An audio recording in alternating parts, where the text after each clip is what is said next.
Hello, my loves. Welcome back to Tip Unraveled. If you're new here, then welcome. I'm Tiff. I'm so happy to have you. So, there are these crimes, nothing new on this channel. Some of them happen like in a flash. It's a moment of rage. It's a robbery gone wrong. And then there are crimes that are designed, crimes that are built like brick by brick and lie by lie to act as a torture chamber for those left behind. For 15 years, the town of Morenci, Michigan, a very tiny, quiet community, like right on the Ohio border. Like if you're driving through Michigan and you blink, you're in Ohio. Okay. This town has been held hostage by this ghost story. It is the story of three little boys, three brothers, Andrew, Alexander, and Tanner. You've probably come across their little faces. You've probably come across the age progression photos that come out every few years, haunting our social media feeds. But today we're not going to talk about them as just missing children. We're going to talk about what I feel like was this trap that was set for them. If you've been following true crime news in, November 2025, you've seen the headlines, but those headlines don't make sense unless you understand the 15 years of psychological warfare that led up to them. So, go, is your door locked? Go lock the door. Girl, go lock the door. I'll wait. All right. We have to go all the way back, okay? 15 years ago. We have to understand how a father can look into the eyes of his three sons and decide to turn those boys into a memory. Let's unravel.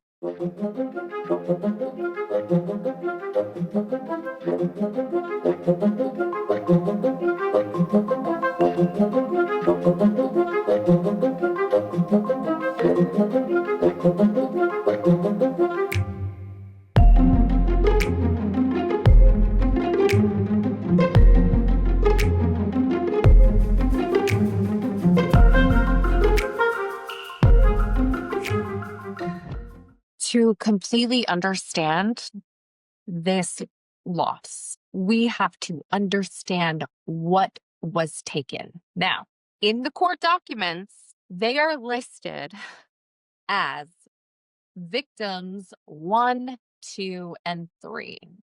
We don't do that shit here. We will say their names over and over and over and over again to their mom, Tanya Zuvers. They were a wolf pack.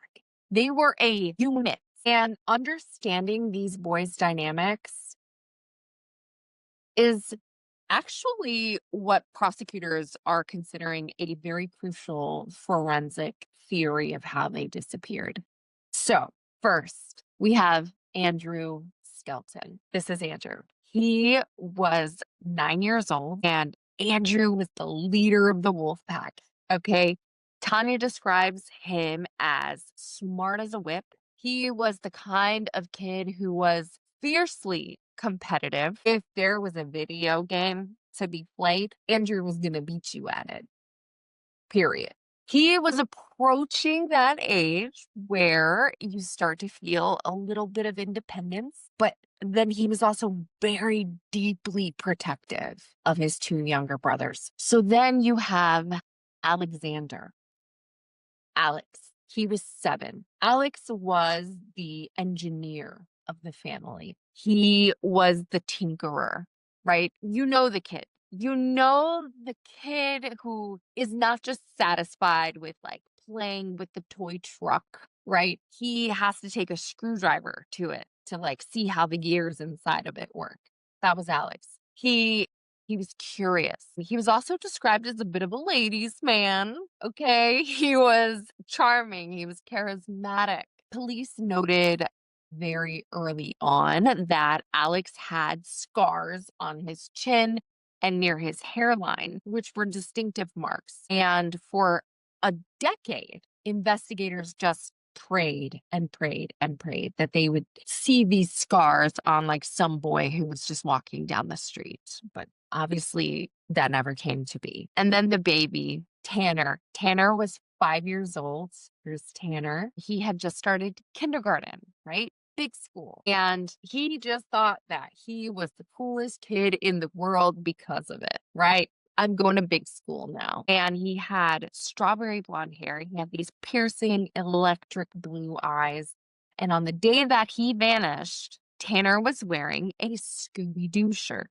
And I want you to hold that image in your mind for the next however long we chat. A 5-year-old boy in his Scooby-Doo shirt. These boys were close. And I say close, like it doesn't even, like they moved as a group, as a unit, as a pack. These boys were just glued together. And investigators actually believe that this is key because if you take one, you had to take them all, right? Whoever removed them from that house didn't have to like chase them down. They likely went very willingly, trusting the person who was leading them because if they were taking one of them, they were all going. Now, let's take a look, shall we, at the man who allegedly led them. This fella's name is John Skelton. By late 2010, the Skelton home was a war zone, right? John and Tanya had been married for years. But the foundation had cracked, right? Okay. John was a truck driver, but he wasn't working at the time. He was really starting to lose his grip on the family finances. And more importantly, to a man like him, he was losing his grip on Tanya. We've all run into one of those, haven't we? In September of 2010, they filed for divorce. She was done. But you know what? For John, this was not just this wasn't just a breakup. This wasn't just a divorce, right? It was an erasure of his authority. And we see this pattern in family annihilators very often. If I can't control the family will cease to exist. That type of mentality. It's sickening. It's disgusting. And unfortunately, it's real. But before the disappearance of the Skelton brothers, before Andrew and Alex and Tanner disappeared, there was kind of like a warning shot. There was a dry run. And this detail it's very chilling and it's very scary. So what happened was in 2010, September. Okay, this is 2 months before the boys had vanished. John Skelton went to the boys' school. He didn't tell Tanya that he was going there, and he checked them out. He signed them out of class, of school that day, loaded them into his van, and he started driving south. He told the school that they were going to Florida to visit his parents. He told Tanya nothing. As soon as Tanya found out that her boys were gone, she did not wait. She called the police immediately. She knew something was wrong. Something was not right. The police managed to get John on the phone, and he was already near the Ohio border, and they essentially told him, turn around right now, or this becomes a kidnapping charge. Okay? He did so. He turned around. He brought them back to Tanya. Now, pause here. Why is this dry run so important to the murder charges that have now been filed? We'll get there. But I think it's because it proves premeditation. Okay. It proves that John Skelton wanted to steal the boys, but it also taught him a lesson. He learned that he couldn't take the boys away from Tanya like by just picking them up from school and taking them out of state. Without, he was like, okay, I can't just kidnap my kids to hurt her. I got to go the extra mile. You know what I mean? He learned that an Amber Alert would catch him if he tried to take the boys and leave the state and run to Florida, right? Investigators actually believe that on that day, when he got caught trying to steal the boys from Tanya and was made to bring them back, they think that it was at that time that his plan shifted. He realized that if he wanted to keep these boys from Tanya permanently, right, to hurt her and to exert his control over her, if you're not happy with me, you're not happy, period. Okay. Prosecutors think that at that time he learned that he couldn't keep the boys alive. If that point that he wanted to prove to Tanya was to be carried through, he couldn't keep them alive. And he had to put them somewhere that police could not track them. So we're going to fast forward a little bit to Thanksgiving, November 2010. And despite the whole, despite the whole kidnapping the kids from school and taking, attempting to drive them to Florida, despite that whole incident, right? The family court, trying to be fair, allowed John visitation rights. It was Thanksgiving after all. It's Thanksgiving, guys. He picked the boys up on Thursday, November 25th. Okay. Neighbors in Morenci reported seeing Andrew, Alex, and Tanner playing in John's, I didn't mean to hit my mic, my bad, playing in John's backyard that afternoon, right? So Thanksgiving Day. That is the last time that any independent humans saw those boys alive. 2010. They were running, they were playing, they were alive. The agreement was simple, right? John would return the boys to Tanya on Friday, the day after Thanksgiving, Black Friday. The boys were excited. They were excited. There was a local high school football game coming up, and they wanted to go shopping for fan gear with their mom. But Friday came, and so did the silence from the brothers. Let's look at the timeline, right? This is the Black Friday window, all right? This is the 2-hour and 15-minute gap that the prosecution is going to use to get him. They're gonna get him, okay? We know this because of what we love to call cell phone triangulation. All right. So it's 4:30 a.m., November 26th, Friday, right? Day after Thanksgiving. The sun is not even up yet. The town of Morenci, Michigan, they are all sound asleep. Maybe there's people doing crazy Black Friday stuff and like standing in line at Best Buy or something. I don't know. But, for now, the town is asleep. John Skelton's van pulls out of his driveway and his cell phone actually pings a tower leaving town. He's heading south and he crosses the state line into Ohio. Between 5:01 a.m. and 5:04 a.m., his phone pings near Holiday City, Ohio. Now, let me paint a picture of this area. I'll do a little Google Earth thing too, right? Okay, here it is. It's near the Ohio Turnpike. It's not like a bustling city center or anything. It's pretty rural. I'm getting so good at that.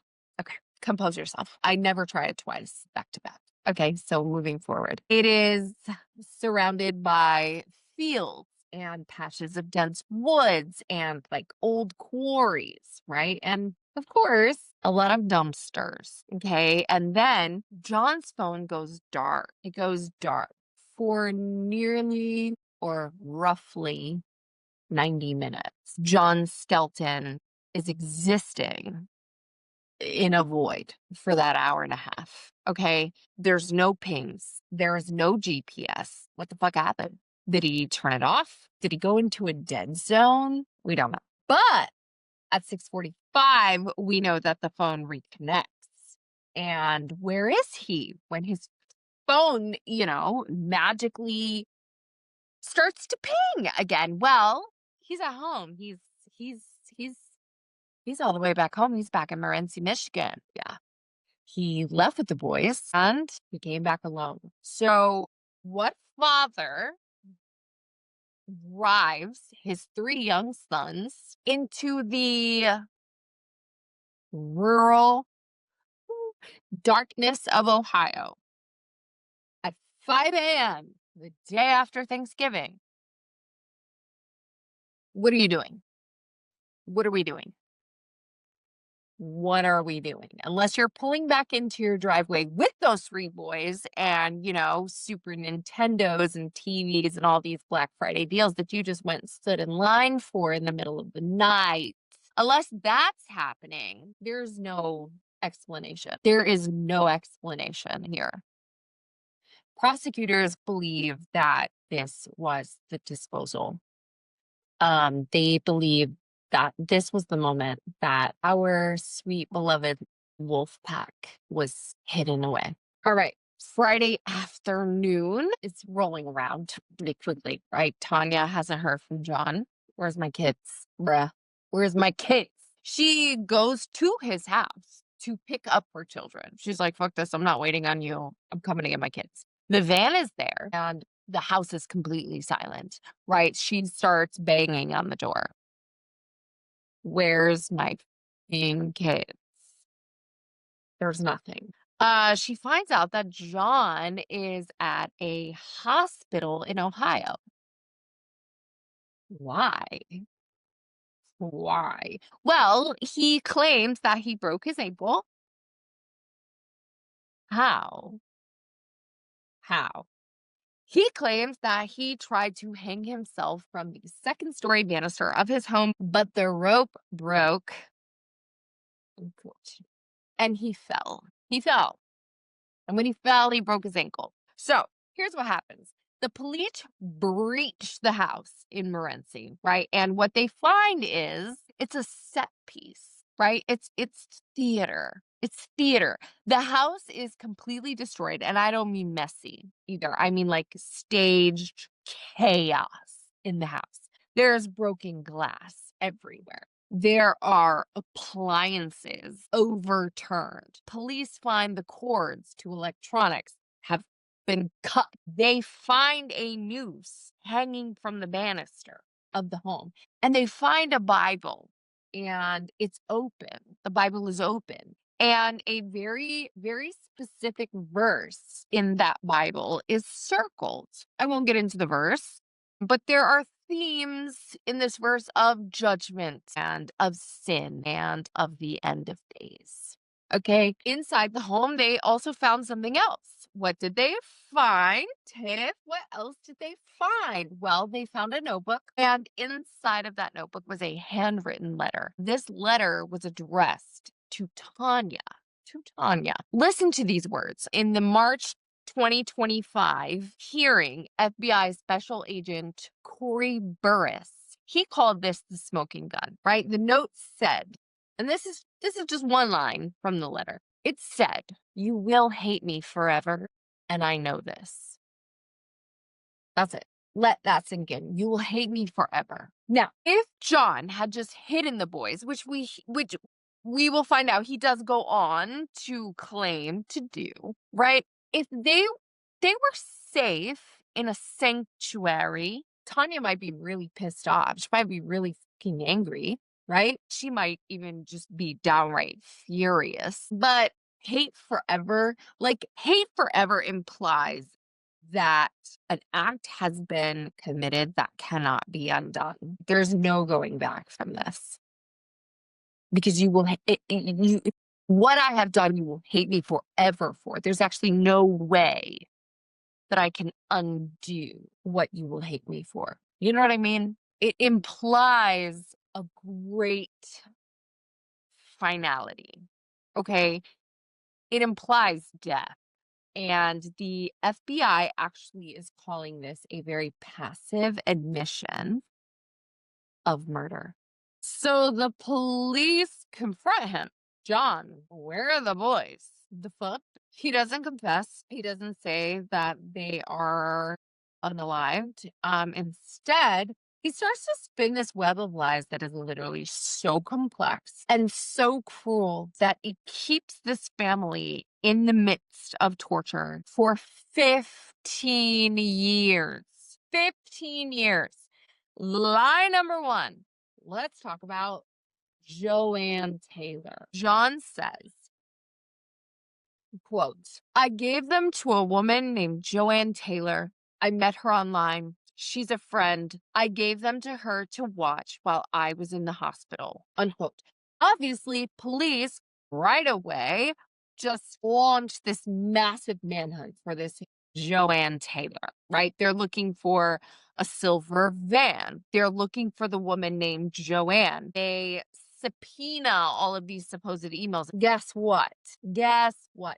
The emails that were sent from Joanne Taylor, were actually sent from John's own IP address. John maybe didn't know back in 2010 that John, we see you, bro. These emails you sent to yourself were sent from yourself. We can see that.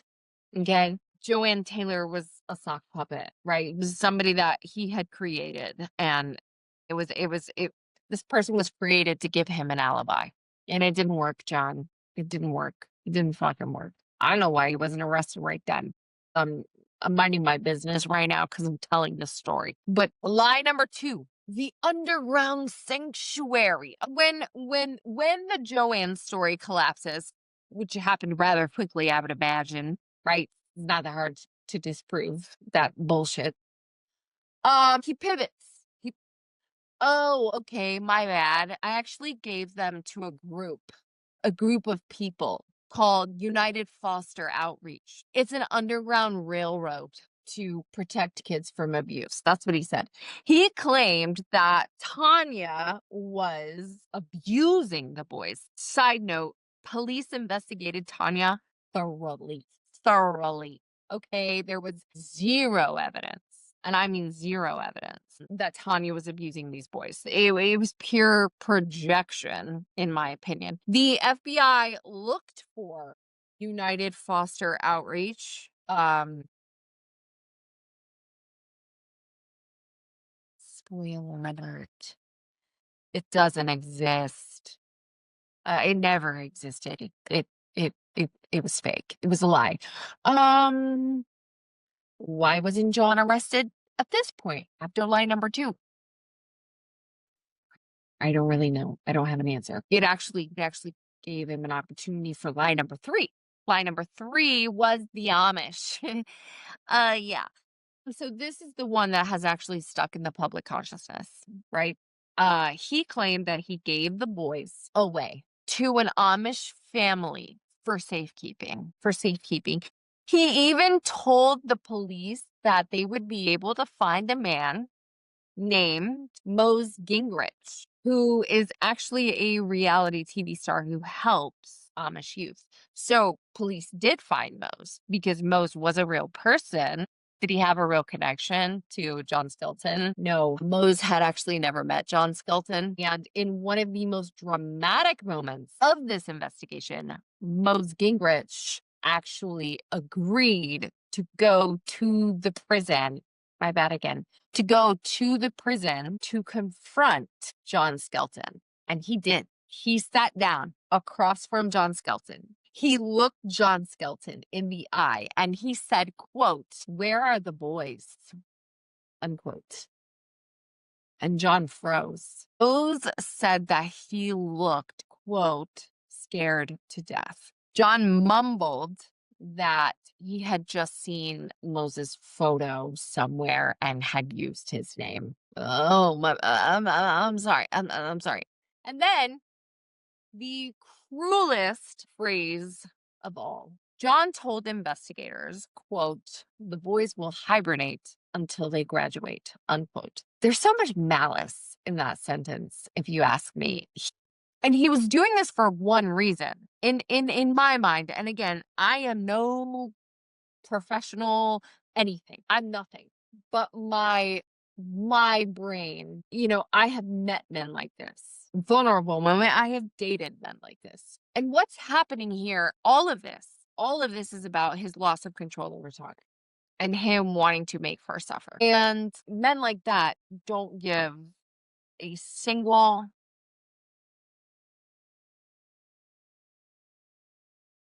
But anyone else they hurt, when their mind is set on hurting you, they will find a way to do that. And he knew that the way to Tanya was through those boys. John wanted Tanya to watch every single birthday and every single graduation pass her by. And he wanted her to wonder if this was the year that her boys would come back to her, because he told her they would hibernate until they graduate. You know what I mean? Well,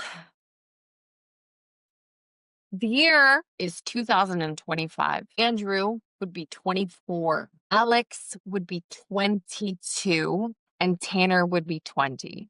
They've all graduated, right? There is no fucking hibernating, John. There's no hibernating. While John was spinning these tales about the Amish, well, his computer was telling the cold hard truth. You know, we love on Tip Unravel. We love that digital evidence, babe, because it doesn't lie. It doesn't lie. People lie. Digital evidence doesn't lie. Evidence doesn't lie, but I love some forensic digital evidence, right? So what happened was forensic experts actually recovered his, you know it, search history. Okay. Now, I don't know if it was Google because it was back in 2010. It might have been like Yahoo or like, Jeeves.com. One of those old ones, like, back in the day. Anyway, we won't call it Big Brother Google today. We're going to just call it his search history. But this search history came from the days right before Thanksgiving, right before he got those boys on Thanksgiving Day. And he wasn't searching for how to foster children, right? He wasn't searching for Amish safe houses. No, babe. Let me tell you what he searched for. John's search history in the days leading up to Thanksgiving Day of 2010 included things like how to break a neck. Yeah. He also searched for rat poison. Specifically, he typed, is rat poison odorless and tasteless? And also, can rat poison kill a human? Yeah. This fucking guy. When police confronted him with his search history, his excuse was, and it was almost laughable if it wasn't so fucking tragic. He said, quote, the boys asked me about a scene in a movie where a character breaks his neck. So we looked it up together as a curiosity. Right, John. Right. And the rat poison, was that for a movie too? Was it the same movie or a different? Did you guys watch another one after? Yeah. Fuck you, John. This is not curiosity. This is premeditation. And I will die by that. So the big question I've been asking multiple times throughout our little our little chat. Why wasn't John charged with murder back in 2011? Why? Well, it's because of the no body problem. In 2011 specifically, back then, prosecutors were way more terrified of no body homicides leading to double jeopardy. You know what I mean? Like, I know, trust me, we've talked about way too many on this channel, no body homicides. We've got some coming up. Tyler McCain is coming up. But back then, keep in mind, 15 years ago, I guess maybe it was a lot harder to prove. I know, obviously, things have come a long way in 15 years. And so back then, their biggest fear was, if we try this person, right, without the evidence that we need, and we don't have a body, right? If we try them and they're found not guilty, we can never try them again. And then they're just out there. They're just free. You know what I mean? Because double jeopardy, you can't try the same person for the same crime twice. You can't do that. So if they had charged him with murder at that time without a body, and the jury had acquitted him because there was no body, John Skelton would have walked out of that courthouse. He would have held a hoity-toity little press conference. I mean, and he could have stood on the steps of that courthouse and confessed the crimes, and nobody could have touched him. And that was their biggest fear at that time. So what they did, they made a strategic deal. What they did was they charged John Skelton with unlawful imprisonment, right? And John, to that charge, pled no contest. And so John was sentenced to the maximum, which was 10 to 15 years. Well, here we are. No, this is not justice. And prosecutors knew that. It's not justice, but what it is a holding pattern. What they did was they put John in a box where he belonged to buy time. What they had hoped for was that in 15 years, when he was about to get out, AKA now, technology would improve, or maybe bodies would be found, or maybe even John would crack. Well, two of those three things didn't happen. John didn't crack, and no bodies have been found. But you know what did happen? Technology has improved. Sure as hell has. So in 2020, his parole came up. He was actually denied. And then parole came up again in 2022. Guess what? Denied.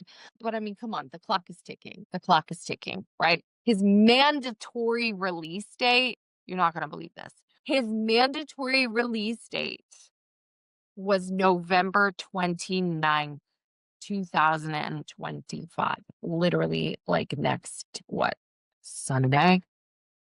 Yeah.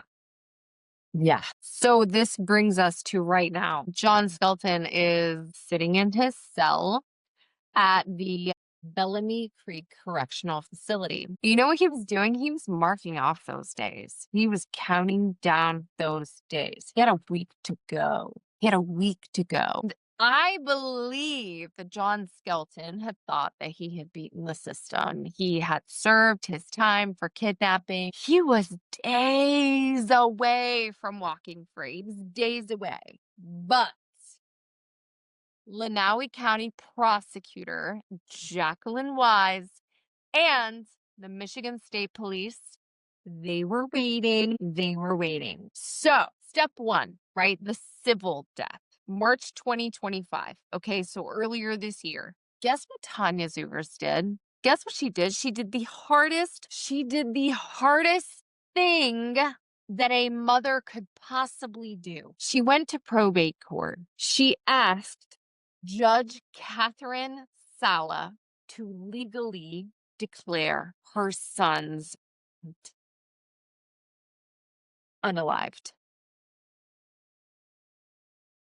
This was a necessary legal chess move. Okay, you cannot, or it's much harder, as we know, to have a murder trial if the victims are legally missing. Okay, so on March 5th, 2025, the judge signed the order. She signed the order legally on that day. Legally, Andrew, Alexander, and Tanner were declared deceased. Step two in this whole thing, well, we'll just call it the November surprise, okay? Because on November 12th, 2025, 2 weeks before his mandatory release date, prosecutors filed new charges against John Skelton. They sure did. They didn't just charge him with murder. Okay, they charged him with open murder. So I'm going to pause here and I'm just going to geek out on the law for a second because this is brilliant. This is brilliant. And you might be asking, what is open murder? Tiv, what's that? Let me tell you. In Michigan, under a certain statute, right? I won't put all the ABCDDs 1, 2, 3, 57s in here. Okay, but there's a bunch of letters and numbers. Okay. A prosecutor actually doesn't have to choose between first degree, premeditated, and second degree, which is intentional but impulsive murder when they file these open murder charges. So this is where the brilliance comes in. If they were to charge first degree only, they're going to have to prove that he planned for this to happen, right? The defense could argue, God, I keep doing that. The defense could argue in turn, right? Well, maybe he snapped. or maybe it was an accident. Maybe he didn't mean for this to happen. And if the jury believes that, then he goes free because they're trying him for first degree premeditated murder. And the jury said he didn't do that way. And so he's not guilty of that thing. Okay. And so he walks. Okay. If they charged second degree only, then they take life without parole off of the table, which obviously they don't want to do. So open murder puts both of these options on the table. So the prosecutor is telling the jury, basically, we know he killed them. It's up to you to decide if he planned it with the rat poison searches, right? First degree, or if he snapped in a rage that morning, second degree. Okay. So what it is it's a legal safety net. Okay. It ensures that no matter how he took the lives of these boys, he doesn't leave that courtroom a free man, period. If found guilty, of course, because, innocent until proven guilty and all that shit, right? All right. So they also charged this man, John Skelton, with tampering with evidence. And this is actually crucial for a no-body crime in Michigan specifically. I don't know how to say this. The corpus delicti, what? Delicti or delicti? Listen, in Michigan, this thing, okay, it's a rule. It's a rule. We'll just call it a rule. This is a rule in Michigan, maybe other places, that usually requires a body to prove that a crime of this nature happened. Okay. But without a body, you can use the totality of circumstances. The tampering charge allows them to bring in the following. It allows them to bring in Joanne Taylor and the fake Joanne Taylor emails, right? Which consciousness of guilt. It allows them to bring in the staged crime scene. It allows them to bring in all the cleaning supplies that they found in the home. And it allows them to bring in the silence of the last 15 years. Like, where are your boys? Where the hell are they at? You can't produce them. You're not telling me. We haven't laid eyes on them. That's a fucking problem.